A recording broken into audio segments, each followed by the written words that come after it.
welcome back to Visions. I'm Mirella Rich. If you've just joined us, we're here with Reverend Stephen Evans from the Unification Movement.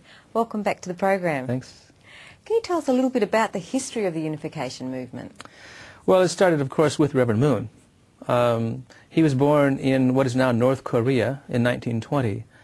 Originally his family was Buddhist, but during his younger years, his parents became Presbyterians, and he became a Sunday school teacher and was really raised in the Christian church. The story goes that in 1936, on an Easter Sunday morning, he was praying, which was customary for his family, and he was on a mountainside, and he had a vision of Jesus who came to him and said, "This is now the time when I really want to work more on the earth, and I want to ask for your help. I want to ask you to take responsibility to help me accomplish the fulfillment of the providence of restoration." And this is a 16-year-old boy. And obviously very bright child and very incisive young man, and he 3 times denied Jesus. He says, "Well, listen, I want to do this with my life. I don't want to do that," because he knew that it would take his entire life to do this kind of work if he understood what Jesus was asking him to do. And then he also felt, he said, that I knew that if I didn't do it, he'd have to ask somebody else to do it, maybe, and I didn't want to put that burden on somebody else.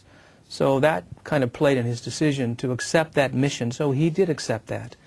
And then he began, for the next 9 years, tremendous prayer and many spiritual experiences in which he systematized and wrote what's now called the Divine Principle, which is actually in 4 parts, if you will. The first part is, what is the ideal? What did God originally envision for his world and for his children?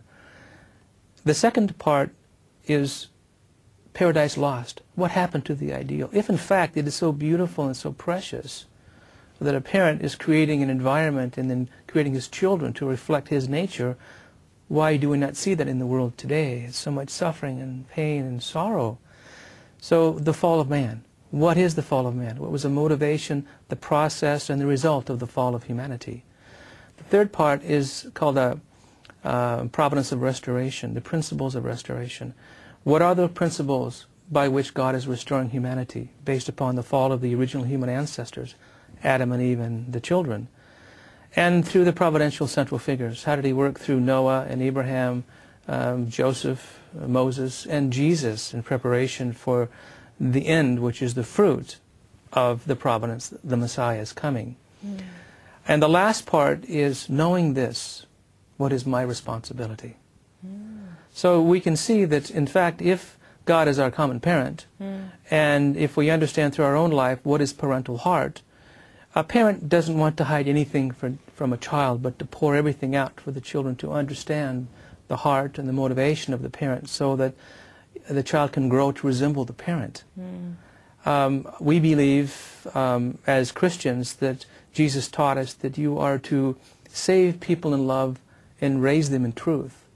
And so, if we don't understand the real essence of the 3 blessings, which is, first and foremost, to grow spiritually, to become a child of God, to develop a filial heart in which we can receive the blessings of life and love and lineage from heaven. Because of the fall, tragically, that was lost. And so we resemble not our father, but our false parent, Luciferian spirit, or Satan, became God of this world, the Bible teaches. And so the second blessing is to become fruitful and to multiply then. And that means to, from our perspective, to have a family. And to have that family, your children resemble you as you resemble God. So we must have develop an unconditional parental heart, which is the essence of God's motivation for creation, is to see an object reflect his heart. And then the third part is then to move that from the individual to the family, to the culture, the nation, and the world, extending out the original heart of God. So we have to restore what was lost in the first family. So what was lost in the family must be restored in the family. Consequently, the Unification Movement is a family-centered movement. A true man and a true woman separated from Satan with a restored heart begins to live for the sake of other people. Now, these same tenets are reflected in all the great Abrahamic traditions and all the great faiths, to the degree that if you separate from selfishness, you come to receive new spiritual life, and then you live for the sake of others. All the great religions, to a degree or another, teach that. Hence, they come from the same source. That's how in our movement we have no issues with any other faith. You are my sister, and God is our Papa. So how can I have any issue with you? We have to learn to look beyond any barrier and build the bridges, because we are God's kids. And because of our own volition, that is humanity, Adam and Eve, we turned away from God and walked away. We didn't follow the commandment. You know, not to have premature relationships, is our perspective. And when you were chairman of the Universal Peace Federation in New Zealand, what did that involve? Well, it's quite multifaceted. Yeah. I was kind of headhunted, snatched out of Seattle, and asked by Dr. Yong, who is the regional leader of the 14 nations of Oceania. We had met in Melbourne for a conference when he first took over leadership, and asked me to consider coming to develop what he called the OCLC, the Oceania Clergy Leadership Conference, because I helped with the ACLC that preceded it now for over 25 years in America, the American Clergy Leadership Conference. And as we shared what I did in America, he felt that I would be the person to help him develop it for the first time here in Oceania. So that was his motivation for calling me, ostensibly to come to Melbourne or Sydney to help develop that.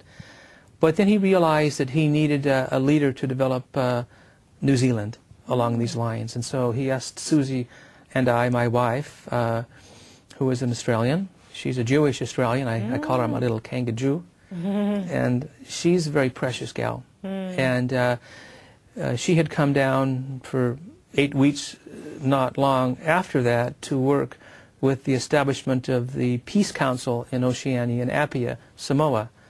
And then she began lecturing character education as a precursor to the unification principles in Micronesia. And after that development, we came to New Zealand, and we were there for 2 years developing the UPF. Beautiful. We're about to go to a break now. You're watching Visions. Stay with us. We'll be back with more very shortly.